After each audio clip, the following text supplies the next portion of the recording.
बाबा गुल्ली बुल्ली और शॉन से कहते हैं, देखो तुम सभी को पता है कि मेरी बाइक और जादुई डंडा किसी ने चुरा लिया है और मुझे पता नहीं क्यों ऐसा लग रहा है कि मैं उसे जानता हूँ, लेकिन वो जो भी है जल्दी पकड़ा जाएगा। मुझे तो डर इस बात का है कि कहीं वो जादुई डंडे के राज ना जानता हो, वरना तबाही मचेगी और ऐसी तबाही कि तुम लोग सोच भी नहीं सकते। तभी शॉन ने कहा, बाबा अगर आपको पता चल गया कि आपकी बाइक और डंडा किसने चुराया है तो आप उसे माफ कर देंगे क्या? बाबा ने कहा, नहीं, उसे चोरी करने की सजा मिलेगी। गरम तेल में उसे तला जाएगा, वो भी बेसन लगाकर, और फिर कुत्तों को खिला दिया जाएगा। बाबा की ये बात सुनकर शॉन डर गया। अब उसे समझ में नहीं आ रहा कि क्या किया जाए। अगर बाबा को पता चल गया कि बाबा का जादुई डंडा और बाइक उसी ने चुराई है तो बाबा उसे गरम तेल में तलेंगे, वो भी बेसन लगाकर। और अगर बाबा ने उसमें लाल मिर्च और नींबू भी डाल दिया तो क्या होगा? ये सोचकर ही शॉन का दिल घबराने लगा। शॉन बोला, बाबा मेरी तबीयत ठीक नहीं है, मुझे घर जाना है। चलो गुल्ली बुल्ली घर चलते हैं, हम लोग कल आएंगे बाबा के पास। ये बात सुनते ही बाबा ने कहा, एक बात तो मैं तुम लोगों को बताना ही भूल गया। मैं अपनी बाइक और डंडे को ढूंढने के लिए जादुई मंत्र पढ़ने जा रहा हूँ। मुझे ये काम 3 दिन करना होगा और फिर 3 दिन के बाद जादुई डंडा और मेरी बाइक दोनों ही मेरे पास होगी, साथ में वो चोर भी जिसका पकोड़ा बनाया जाएगा, वो भी बेसन लगाकर। इसलिए तुम लोग कोई भी ऐसा काम मत करना जिसकी वजह से तुम लोग किसी बड़ी मुसीबत में फंस जाओ, क्योंकि मैं 3 दिनों तक तुम्हारी कोई मदद नहीं कर पाऊंगा और ना ही तुम लोग मुझे परेशान करना। अब तुम लोग घर जाओ गुल्ली बुल्ली और मुझे अपना काम शुरू करने दो। बाबा की बात सुनकर गुल्ली बुल्ली और शॉन वहाँ से जाने लगे। थोड़ा आगे आने के बाद शॉन ने कहा, अब क्या होगा गुल्ली बुल्ली? बाबा को मेरे बारे में सब पता चल जाएगा और फिर बाबा मेरा क्या हाल करेंगे? मैंने कोई चोरी नहीं की है गुल्ली, मैं तो सिर्फ तुम लोगों की जान बचाना चाहता था, इसीलिए मैंने बाबा का जादुई डंडा उठाया था। लेकिन जब मैं उसे वापस रखने के लिए आ रहा था तो किसी ने मेरे ऊपर पीछे से वार किया और मैं बाइक से नीचे गिरकर बेहोश हो गया। फिर मुझे नहीं पता कि आगे क्या हुआ, लेकिन फिर भी सारा इल्जाम तो मुझ पर ही आएगा, सजा भी बस मुझे ही मिलेगी। बुल्ली ने कहा, डरो मत शॉन, हम लोग हैं ना तुम्हारे साथ, तुम्हें कुछ नहीं होगा। हम बाबा को कुछ नहीं बताएंगे। हमें जल्दी बाइक और डंडे को ढूंढना होगा। एक बार दोनों चीज मिल जाएंगी तो सब कुछ ठीक हो जाएगा। गुल्ली बोला, हाँ शॉन, बुल्ली सही कह रहा है। हमारे पास अभी 3 दिन का टाइम है। हमें 3 दिन से पहले दोनों चीजें ढूंढ निकालनी है और बाबा को लाकर देनी है। इससे बाबा भी खुश हो जाएंगे और उन्हें कुछ पता नहीं चलेगा। शॉन ने कहा, लेकिन गुल्ली ये सब होगा कैसे?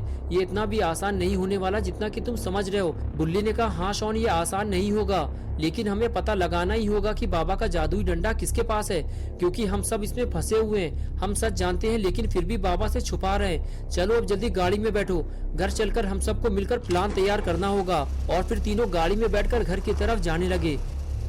शॉन की उल्टी गिनती अब शुरू हो चुकी है क्योंकि बाबा ने जादुई मंत्र पढ़ना शुरू कर दिया है। अगर गुल्ली बुल्ली और शॉन सही वक्त पर जादुई डंडा और बाइक नहीं ढूंढ पाए तो शॉन पकड़ा जाएगा और साथ में गुल्ली बुल्ली भी। लेकिन गुल्ली ने अचानक गाड़ी क्यों रोक दी? ये तो रॉड है, लेकिन ये यहाँ क्या कर रहा है, वो भी पलटे हुए ट्रक के पास। गुल्ली बुल्ली और शॉन तीनों रॉड के पास जाने लगते हैं। तभी गुल्ली कहता है कि तुम लोग यहीं रुको, मैं इसका तबला बजाऊंगा। और फिर गुल्ली आगे बढ़कर रॉड के टकली मार देता है। ये देखकर बुल्ली और शॉन को भी मजा आ जाता है। कुछ देर के लिए तो सारा माहौल ही बदल जाता है।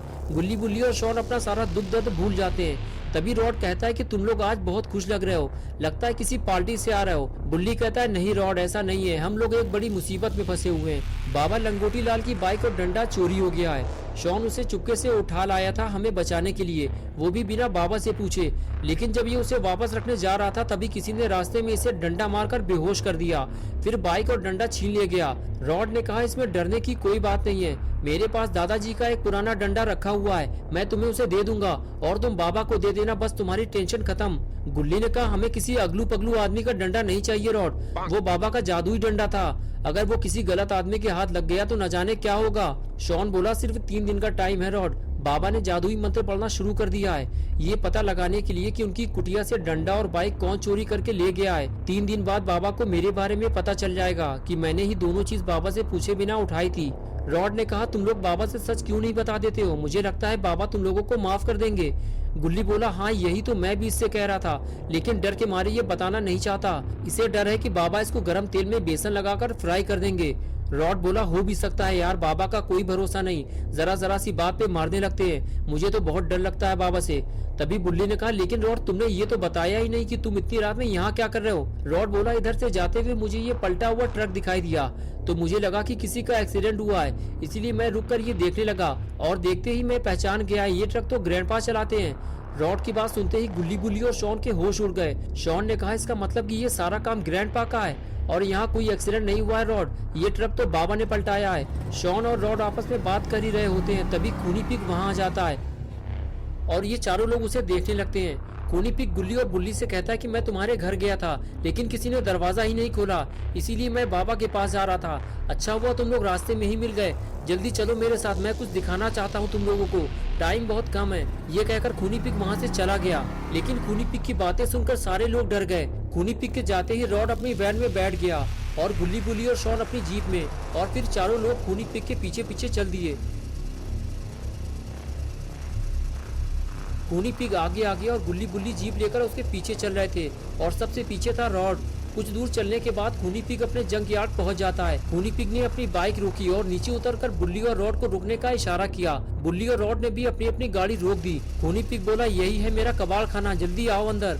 और फिर खूनी पिग अंदर जाने लगा। गुल्ली बुल्ली और शॉन भी रॉड को लेकर अंदर जाने लगे। आज पहली बार गुल्ली बुल्ली और शॉन को पता चला है कि खूनी पिग कबाड़ का काम करता है, लेकिन वो इस कबाड़ खाने में गुल्ली बुल्ली को लेकर क्यों आया है कि तभी खूनी पिग ने इन लोगों को कुछ ऐसा दिखाया जिसको देखते ही इन लोगों के होश उड़ गए। खूनी पिग बोला, तुम लोग इस सुपर बाइक को तो जानते ही होगे, कुछ देर पहले मिस्टर मीट ये बाइक लेकर यहाँ आया था और उसके पास बाबा का जादुई डंडा भी था और मुझसे कहने लगा इस बाइक को जल्दी अपने जंक यार्ड में कहीं छुपा लो खूनी पिग, बाद में हम इसे बेचकर पैसा आपस में बांट लेंगे। लेकिन ये बात किसी को पता नहीं चलनी चाहिए वरना अंजाम बुरा होगा तुम्हारा, मेरी नजर रहेगी तुम पर। ये कहकर वो यहाँ से चला गया। मैं इसे देखते ही समझ गया था कि ये तो बाबा की बाइक है और ये उसे चुरा कर लाया है। बुल्ली बोला, हाँ ये बाबा की बाइक है खूनी पिग, तुम्हें इसको वापस करना होगा और अगर तुमने इसे वापस नहीं किया और बाबा को पता चल गया तो फिर समझ लो खूनी पिग तुम्हारी डेड बॉडी कब्रिस्तान या शमशान में मिलेगी। ये सुनकर खूनी पिग बोला, मैं इसे तुम लोगों को नहीं दे सकता वरना मिस्टर मीट मेरी जान ले लेगा। बुल्ली, जाओ बुल्ली, तुम लोग जाकर अब बाबा को लेकर आओ, तुम लोगों का ज्यादा देर तक यहाँ रुकना ठीक नहीं है, मेरे साथ साथ तुम लोगों की जान को भी खतरा है। जाओ जल्दी बाबा को लेकर आओ,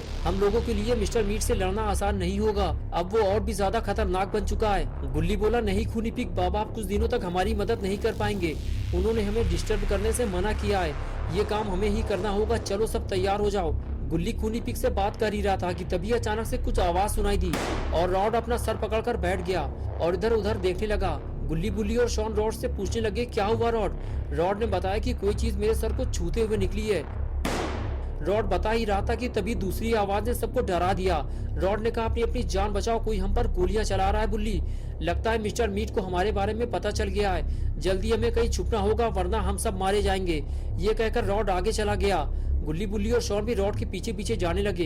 इस तरह चारों लोग अपनी जान बचाते हुए ये देखने की कोशिश कर रहे थे कि उन पर गोलियां कौन चला रहा है। तभी शॉन ने कहा, खूनी पिग को क्या हुआ है, वो कुछ बोल क्यों नहीं रहा? और फिर सभी लोग खूनी पिग को देखने लगते हैं। तभी बुल्ली धीरे धीरे खूनी पिग की तरफ आगे बढ़ने लगता है और उसे देखकर गुल्ली और शॉन भी खूनी पिग के पास चले आते हैं। बुल्ली देखते ही समझ जाता है कि खूनी पिग को गोली लगी है। बुल्ली कहता है कि खूनी पिग, तुमने कुछ अच्छे काम भी किए होंगे तभी तुम्हारी जान बच गई है, वरना गोली अगर थोड़ा नीचे लगती तो इस वक्त तुम नर्क में होते। चलो रॉड, हमें इसको जल्दी हॉस्पिटल लेकर चलना होगा वरना अगर ये मर गया तो बेफालतू का खर्चा बढ़ जाएगा, इसे जलाने के लिए लकड़ी और देसी घी का इंतजाम करना पड़ेगा और वो मैं करूंगा नहीं। रॉड कहता है, इसे हॉस्पिटल ले जाने की जरूरत नहीं है बुल्ली, इसे मेरी वैन तक ले चलो, मैं इसका काम तमाम कर दूंगा, लेकिन हम बाहर जाएंगे कैसे, बाहर तो कोई गोलियां चला रहा है। ये सुनकर गुल्ली कहता है, रुको, मैं और शॉन बाहर जाकर देखते हैं कि गोलियां कौन चला रहा है, उसे ठिकाने लगाना ही होगा वरना खूनी पिग के साथ साथ हम सब भी मारे जाएंगे। ये कहकर गुल्ली शॉन को लेकर वहाँ से जाने लगा। तभी पीछे से बुल्ली बोला, जरा ध्यान से गुल्ली, मिस्टर मीट से लड़ना आसान नहीं है और उसके पास जादुई डंडा भी है। गुल्ली बोला, हाँ मुझे पता है बुल्ली।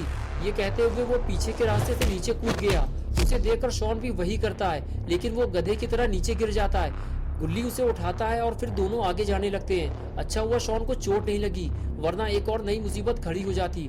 गुल्ली और शॉन दोनों इस बात का ध्यान रखते हुए धीरे धीरे आगे बढ़ते हैं कि उनके कदमों की आवाज दुश्मन के कानों तक न पहुंच जाए। आगे आने के बाद दोनों छुपकर देखने लगते हैं कि गोलियां कौन चला रहा है, लेकिन उन्हें कोई दिखाई नहीं देता। बस वहाँ एक अनजान कार खड़ी हुई दिखाई देती है जो पहले वहाँ नहीं थी।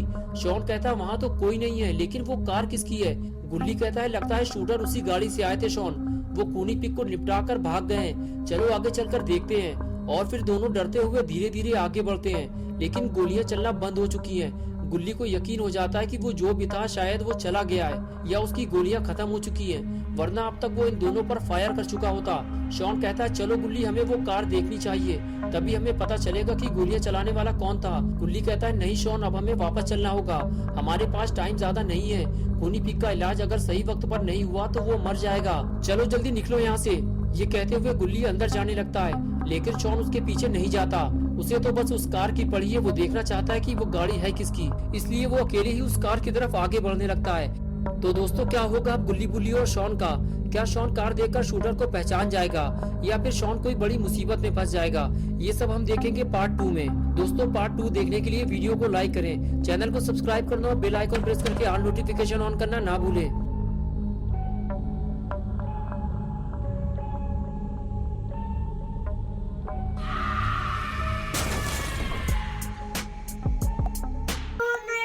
लाइक और सब्सक्राइब कर देना, ठीक है गाइस। ऐसी अगली वीडियो में फिर मिलेंगे।